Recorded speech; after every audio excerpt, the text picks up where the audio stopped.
బండి వర్సెస్ పొన్నంపై సంజయ్ అనుచిత వ్యాఖ్యలతో దుమారం, బగ్గుమన్న కాంగ్రెస్ కార్యకర్తలు, పోలీసులకు ఫిర్యాదులు, సంజయ్ దిష్టిబొమ్మల దహనాలు, యాత్రను అడ్డుకునేందుకు కాంగ్రెస్ శ్రేణుల యత్నం, ప్రతిఘటించిన బీజేపీ కార్యకర్తలు. ఉస్నాబాద్ నియోజకవర్గంలో హైటెన్షన్. పొన్నమును వ్యక్తిగతంగా విమర్శించలేదన్న సంజయ్. ఖచ్చితంగా విమర్శిస్తాడు బండి సంజయ్, ఈ పొన్నం ప్రభాకర్ ఇద్దరు కలిసి డ్రామాలు ఆడతాను. అది కరీంనగర్లో. ఈయనేమో కరీంనగర్ మంత్రిగా, ఈయనేమో హిందుత్వం పేరుతోటి రాష్ట్రంలో వీళ్ళిద్దరి మధ్యనే పోటీ ఉన్నది.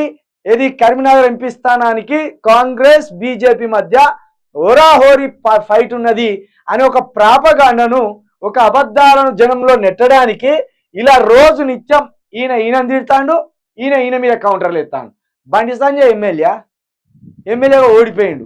బండి సంజయ్ జోలికి ఎందుకు పోతాడు ఈ పొన్నం ప్రభాకర్ గారు? ఈయన జోలికి ఎందుకు పోతాడు? కేవలం ఎంపీ సీటుని వీళ్ళ మీద నడుస్తుంది అని చెప్పడానికే పోతాడు. అక్కడ బోయినపల్లి వినోద్ కుమార్ గారు ఉన్నారు. విద్యావేత్త, తెలంగాణ ఉద్యమకారుడు, మృదు స్వభావి, మంచి సబ్జెక్ట్ ఉన్న వ్యక్తి.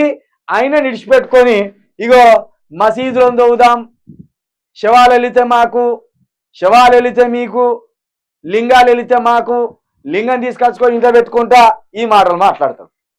మరి ఈయనను ఈ అడ్డమయ్యే పంచాయతీ అవసరం లేదు. ఇది అక్కడ రాని పంచాయతీ. వీళ్ళిద్దరిని కూర్చోబెడదాం, బోయినపల్లి వినోద్ కుమార్ని కూర్చోబెడదాం. రాష్ట్రం కోసం, రాష్ట్ర నిధుల కోసం ఎవరు మాట్లాడిలో చెప్దాం.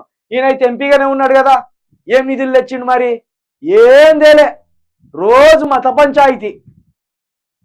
ఇప్పుడు వీళ్ళు ఏమన్నా తెచ్చుకొని ఎట్లనన్నది అనుకొని, కానీ కరీంనగర్ ఎంపీ సీటు మాత్రం బీఆర్ఎస్ బరిలో ఉన్న వినోద్ కుమార్ కోసం ఆలోచించండి.